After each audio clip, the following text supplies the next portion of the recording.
കർത്താവ് നിങ്ങളോട് കൂടെയും അങ്ങേ ആത്മാവോടും കൂടെ.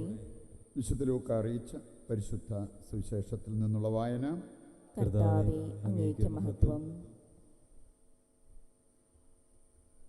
അക്കാലത്ത് യേശു ശിഷ്യന്മാരുടെ നേരെ കണ്ണുകൾ ഉയർത്തി അരുൾ ചെയ്തു, ദരിദ്രരെ, നിങ്ങൾ ഭാഗ്യവാന്മാർ, ദൈവരാജ്യം നിങ്ങളുടേതാണ്. ഇപ്പോൾ വിശപ്പ് സഹിക്കുന്നവരെ, നിങ്ങൾ ഭാഗ്യവാന്മാർ, നിങ്ങൾ തൃപ്തരാക്കപ്പെടും. ഇപ്പോൾ കരയുന്നവരെ, നിങ്ങൾ ഭാഗ്യവാന്മാർ, നിങ്ങൾ ചിരിക്കും. മനുഷ്യപുത്രൻ നിമിത്തം മനുഷ്യർ നിങ്ങളെ ദ്വേഷിക്കുകയും പുറന്തള്ളുകയും അവഹേളിക്കുകയും നിങ്ങളുടെ പേര് ദുഷിച്ചതായി കരുതി തിരസ്കരിക്കുകയും ചെയ്യുമ്പോൾ നിങ്ങൾ ഭാഗ്യവാന്മാർ. അപ്പോൾ നിങ്ങൾ ആഹ്ലാദിക്കുവിൻ, സന്തോഷിച്ച് കുതിച്ചു ചാടുവിൻ. സ്വർഗത്തിൽ നിങ്ങളുടെ പ്രതിഫലം വലുതായിരിക്കും. അവരുടെ പിതാക്കന്മാർ പ്രവാചകന്മാരോടും ഇപ്രകാരം തന്നെയാണ് പ്രവർത്തിച്ചത്. എന്നാൽ സമ്പന്നരെ, നിങ്ങൾക്ക് ദുരിതം. നിങ്ങളുടെ ആശ്വാസം നിങ്ങൾക്ക് ലഭിച്ചു കഴിഞ്ഞു.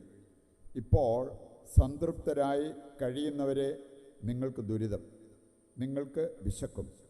ഇപ്പോൾ ചിരിക്കുന്നവരെ, നിങ്ങൾക്ക് ദുരിതം. നിങ്ങൾ ദുഃഖിച്ച് കരയും. മനുഷ്യരെല്ലാം നിങ്ങളെ പ്രശംസിച്ച് സംസാരിക്കുമ്പോൾ നിങ്ങൾക്ക് ദുരിതം. അവരുടെ പിതാക്കന്മാർ വ്യാജപ്രവാചകന്മാരോടും അങ്ങനെ തന്നെ ചെയ്തു. കർത്താവിൻ്റെ സുവിശേഷം. ക്രിസ്തുവേ, അങ്ങേക്ക് സ്തുതി.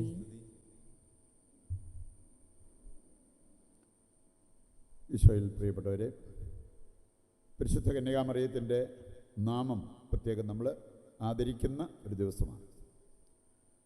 നമുക്കറിയാം, അപ്പോസ്തല പ്രവർത്തനങ്ങൾ 4:12 വായിക്കുമ്പോൾ അവിടെ പറയപ്പെട്ടിരിക്കുന്ന ഒരു കാര്യം, രക്ഷ എവിടെയാണ്? യേശുവിൻ്റെ നാമത്തിൽ. ആ നാമത്തിലല്ലാതെ മറ്റൊരിടത്തും രക്ഷയില്ല. നമുക്കറിയാം, പരിശുദ്ധ കന്യകാമറിയത്തെക്കുറിച്ച് പറയുമ്പോൾ നമ്മൾ പറയാറുള്ളൊരു കാര്യമാണ്, കൃപയുടെ ഉറവിടം മറിയമല്ല, പക്ഷേ കൃപയുടെ ഇടനിലക്കാരിയായിട്ട് മറിയത്തെ കാണാൻ പറ്റും. ഇതുപോലെ തന്നെ രക്ഷയുടെ ഉറവിടം യേശുവാണ്, യേശുനാമത്തിലാണ്, പക്ഷേ ഇടനിലക്കാരിയായിട്ട് നമുക്ക് കാണാൻ പറ്റുന്ന ഒരു വ്യക്തി. യേശുവിൻ്റെ ജന്മത്തിരുന്നാൾ നമ്മൾ ആഘോഷിക്കും പോലെ തന്നെ മറിയത്തിൻ്റെ ജന്മത്തിരുന്നാൾ നമ്മൾ ആഘോഷിക്കുന്നു. അതുപോലെ തന്നെ മറിയത്തിൻ്റെ നാമം സഭാപിതാക്കന്മാരൊക്കെ പറഞ്ഞിട്ടുള്ളൊരു കാര്യം, ഈ മറിയം എന്ന നാമത്തിൻ്റെ അർത്ഥം പല അർത്ഥം.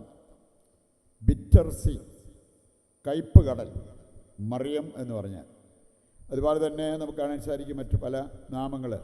മെർ ഓഫ് ദ സീ, കടലിലെ Meera. Star of the sea, Stella Maris എന്നൊക്കെ നമ്മൾ പല സ്ഥാപനങ്ങൾക്ക് നമ്മൾ കേട്ടിട്ടുള്ളതാണ്. ഇനി മറിയത്തിൻ്റെ നാമം വിശിഷ്ട നാമമാണ് എന്നുള്ളത് സഭ നമ്മെ പഠിപ്പിക്കുകയും ആ നാമത്തെ ആദരിക്കാൻ നമ്മോട് ദൈവമക്കളോട്, സഭാമക്കളോട് ആവശ്യപ്പെടുകയും ചെയ്തിരിക്കുന്നു. നമുക്ക് പരിശുദ്ധ അമ്മയുടെ ജീവിതം, പരിശുദ്ധ അമ്മ നമുക്കൊരു ജീവിത മാതൃകയായിട്ടൊക്കെ മാറുമ്പോൾ നിശ്ചയമായിട്ടും ദൈവത്തിൻ്റെ കൃപ, അനുഗ്രഹം നമ്മുടെ ജീവിതത്തിലേക്ക് വരും. കാരണം ഒരു ഇടനിലക്കാരിയായി നിന്നുകൊണ്ട് മറിയത്തിന് നമ്മെ ഓരോരുത്തരെയും സഹായിക്കാൻ സാധിക്കും എന്നുള്ളത് നാം മനസ്സിലാക്കിയിരിക്കേണ്ട ഒരു കാര്യമാണ്. ഇന്നത്തെ വായനകളുടെ വെളിച്ചത്തിൽ ചിന്തിക്കുമ്പോൾ ദൈവമക്കൾ ചെയ്യേണ്ടതും ചെയ്യരുതാത്തതുമായ കാര്യങ്ങൾ കൃത്യമായിട്ട് കർത്താവ് നമ്മെ പഠിപ്പിക്കുന്നുണ്ട്. ദൈവമക്കൾ, നമ്മൾ ദൈവമക്കളെന്ന് തെളിയിക്കേണ്ട കാര്യങ്ങൾ വചനത്തിൽ കൃത്യമായിട്ട് വചനം നമ്മെ ഓർമ്മിപ്പിക്കുന്നു. ഇന്നത്തെ ആദ്യ വായന കൊളോസസ് 3-ാം അധ്യായം നമ്മെ പഠിപ്പിക്കുന്ന ഒരു കാര്യമുണ്ട്. നിങ്ങൾ യേശുക്രിസ്തുവിനോടൊപ്പം ഉയർപ്പിക്കപ്പെട്ടവരാകും. ഇത് മരിച്ചുദ്ധാനം ചെയ്യുന്ന കാര്യമല്ല. നമുക്കറിയാം, കൊളോസസ് 2:11 വായിച്ചാൽ അവിടെ പറഞ്ഞിരിക്കുന്നത് ഒരു ആന്തരിക പരിച്ഛേദനത്തെക്കുറിച്ച്, അതായത് അധമവാസനകളെ നിർമ്മാർജ്ജനം ചെയ്യുന്ന ആന്തരിക പരിച്ഛേദനം. ഇതെല്ലാ ദൈവമക്കളും ഏറ്റെടുക്കേണ്ടതായിട്ടുള്ളൊരു കാര്യമാണ്. അഗ്രചർമ്മം മുറിച്ചുകൊണ്ടുള്ള കൈകളാൽ നിർവഹിക്കപ്പെടുന്ന പരിച്ഛേദനത്തെക്കാൾ പ്രാധാന്യം കൽപ്പിച്ചിരിക്കുന്നത് ആന്തരിക പരിച്ഛേദനം. ഇതുപോലെ തന്നെ നമുക്ക് ആത്മീയ തലത്തിൽ യേശുവിനോടൊപ്പം ഉയർപ്പിക്കപ്പെട്ടവരെ പോലെ ജീവിക്കാൻ പറ്റും. വേണമെങ്കിൽ നമുക്ക് ഈ തറ സുഖം, തറ സന്തോഷം, അങ്ങനെയുള്ള കാര്യങ്ങളുടെ പുറകെ വേണമെങ്കിൽ നമുക്ക് പോകാം. അതല്ല ദൈവമക്കൾക്ക് ചേർന്നത് എന്ന് കർത്താവ് നമ്മെ പഠിപ്പിക്കുന്നു. ഇപ്പം നമുക്ക് കാണാൻ സാധിക്കും, വചനം മ്ലേച്ഛതയായിട്ട് കണക്കാക്കിയിരിക്കുന്ന ഒന്നാണ്, കൃത്യമായിട്ട് പലയിടങ്ങളിൽ പറഞ്ഞിരിക്കുന്ന ഒന്നാണ് സ്വവർഗരതി, മ്ലേച്ഛത. അങ്ങനെയാണ് പറഞ്ഞിരിക്കുന്നത്. ഞാനെല്ലാം ഏതെല്ലാം രീതിയിൽ അതിനെ വളച്ചൊടിച്ച് പറഞ്ഞെന്ന് പറഞ്ഞാലും വചനമാണ്. സ്വവർഗരതി, മൃഗഭോഗം, അങ്ങനെയുള്ളവരെ സംബന്ധിച്ചിടത്തോളം എന്ത് തറസുഖത്തിനും അവരവരുടെ ജീവിതം സമർപ്പിക്കും എന്നുള്ളതല്ലേ അതിൻ്റെ സൂചന. അതല്ല ദൈവമക്കൾക്ക് ചേർന്നത്. നമ്മൾ ആന്തരിക പരിച്ഛേദനം സ്വീകരിച്ച് അധമവാസനകളെ നിർമ്മാർജ്ജനം ചെയ്തിട്ടുണ്ടെങ്കിൽ ഇങ്ങനെയുള്ള തറ സുഖം, തറ സന്തോഷം, തറ ജീവിതം, അങ്ങനെയുള്ള കാര്യങ്ങളിലേക്ക് പോകാനായിട്ട് നമുക്ക് പറ്റത്തില്ല. കാരണം നമ്മുടെ വിളി അതല്ല. നമ്മൾ രാജകീയ പുരോഹിത വംശത്തിൽപ്പെട്ടവരാണ്, പുരോഹിത ഗണം. അതുകൊണ്ട് തന്നെ അതിൻ്റേതായിട്ടുള്ള ആ ഒരു ഡീസൻസി പാലിച്ച് ജീവിക്കാനായിട്ട് വിളിക്കപ്പെട്ടവരാണ് നമ്മളെന്ന് നാം മനസ്സിലാക്കണം. ദൈവമക്കളും നമ്മൾ തെളിയിക്കുന്ന ഒരു കാര്യം ഇന്നത്തെ ആദ്യ വായന നമ്മളെ പഠിപ്പിക്കുകയാണ്. നീ ഭൂമിയിലെ വസ്തുക്കളെക്കാൾ ഉന്നതത്തിലെ കാര്യങ്ങൾ അന്വേഷിക്കുന്ന വ്യക്തിയായിട്ട് മാറും. നമ്മൾ സാധാരണ നടക്കുമ്പോഴും കിടക്കുമ്പോഴും എഴുന്നേൽക്കുമ്പോഴും ഒക്കെ നമ്മുടെ മനസ്സിലേക്ക് വരുന്നത് ഉന്നതത്തിലെ കാര്യങ്ങളാണ്. എനിക്ക് സ്വർഗത്തിൽ പോകണം. വിശുദ്ധ കൊച്ചുത്രേസ്യ പറഞ്ഞൊരു കാര്യം, ഞാൻ എന്തും ചെയ്യും, സഭ പറയുന്ന എന്തും ഞാൻ അനുസരിക്കും, വചനം പറയുന്ന എന്തും ഞാൻ അനുസരിക്കും, എനിക്ക് ഒറ്റ ലക്ഷ്യമുള്ളൂ, എനിക്ക് സ്വർഗത്തിൽ പോകണം. അതിനുവേണ്ടിയാണ് ഈ വ്രതങ്ങളെല്ലാം ഞാൻ പാലിക്കുന്നത്, സഹനങ്ങളെല്ലാം ഞാൻ കാഴ്ചവെക്കുന്നത്, ഒറ്റ ലക്ഷ്യത്തോടു കൂടി എനിക്ക് സ്വർഗത്തിൽ പോകണം. ഇങ്ങനെ നമ്മൾ കിടക്കുമ്പോഴും എഴുന്നേൽക്കുമ്പോഴും നടക്കുമ്പോഴൊക്കെ നമ്മൾ ചിന്തിക്കാറുണ്ടോ? അതാണ് ദൈവമക്കൾക്ക് ചേർന്ന ഒരു ചിന്ത എന്നുള്ളത് കർത്താവിൻ്റെ വചനം നമ്മെ ഓർമ്മിപ്പിക്കാം. ഈ ഒരു ചിന്ത നമുക്കുണ്ട്.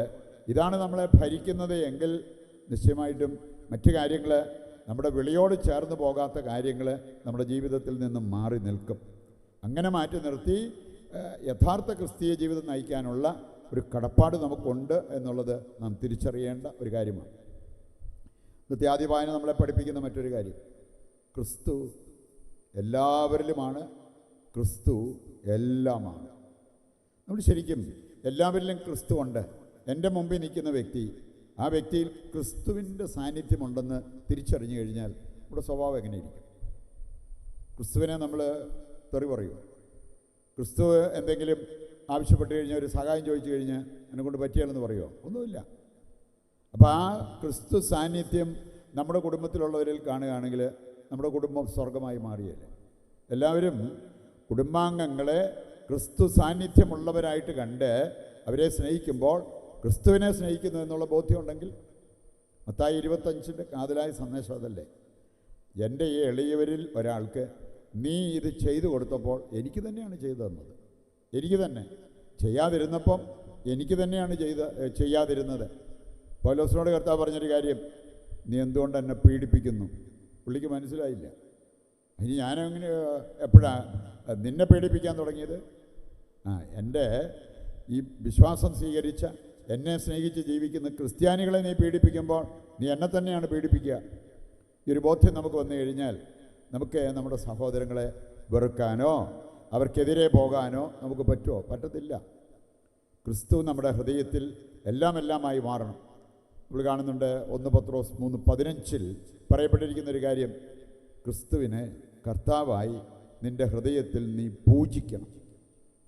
ഈ ഒരു കാര്യം ചെയ്യുന്നവർക്ക് ഏതെങ്കിലും ഒരു സൃഷ്ടിയെ ഞാൻ കണ്ടപ്പം സൗന്ദര്യമുണ്ടെന്ന് കണ്ട്, അല്ലെങ്കിൽ എനിക്കിഷ്ടപ്പെട്ടെന്ന് കണ്ട് അവരെ എൻ്റെ ഹൃദയത്തിൽ പൂജിച്ച് ക്രിസ്തുവിനെ പോലും എൻ്റെ ജീവിതത്തിൽ നിന്നും കുടുംബത്തിൽ നിന്നും തള്ളിയിറക്കി വിടുന്ന ആ ഒരു സമ്പ്രദായം അത് നമുക്കുണ്ടാവുമോ? യേശു ക്രിസ്തുവിനെ ഹൃദയത്തിൽ പൂജിക്കുന്നവർക്ക് അങ്ങനെ ഒരു കാര്യം ചെയ്യാൻ പറ്റുമോ? പറ്റത്തില്ല. അതുകൊണ്ട് ദൈവവചനം നമ്മെ ഓർമ്മിപ്പിക്കുന്നുണ്ട്, ക്രിസ്ത്യാനിക്ക് ഭൂഷണമാകുന്നത് എന്താണ്. ഈ രീതിയിൽ ജീവിച്ചാൽ നമുക്കുണ്ടാകാവുന്ന ഒരു കാര്യമാണ് ഇന്നത്തെ സുവിശേഷ ഭാഗ്യം നമ്മളെ പഠിപ്പിക്കുക, അഷ്ടസൗഭാഗ്യം. ഈ സൗഭാഗ്യം അത് നമ്മുടെ ജീവിതത്തിലേക്ക് ഏറ്റെടുത്ത് നമ്മൾ ഈ ഭൂമിയിൽ ഒരു അനുഗ്രഹമായി മാറി മരണാനന്തരം സ്വർഗത്തിൽ പോകണമെങ്കിൽ നാം ചെയ്യേണ്ട 8 കാര്യങ്ങളാണ് ഈ മലയിലെ പ്രസംഗം, അല്ലെങ്കിൽ അഷ്ടസൗഭാഗ്യം എന്നൊക്കെ അറിയപ്പെടുന്ന ഈ വചനഭാഗത്തിലൂടെ കർത്താവ് നമ്മെ പഠിപ്പിക്കുന്നത്. അവിടെ പറയപ്പെട്ടിരിക്കുന്ന ഈ കാര്യങ്ങളെല്ലാം ഹൃദയത്തിലേക്ക് ഏറ്റെടുത്ത് അനുദിനം ജീവിച്ച് അനുഗ്രഹീതരാകുവാൻ വേണ്ട കൃപയ്ക്കും അനുഗ്രഹത്തിനുമായിട്ട് ഇന്നത്തെ ബലിയിൽ ദൈവത്തോട് നമുക്ക് പ്രത്യേകം പ്രാർത്ഥിക്കാം.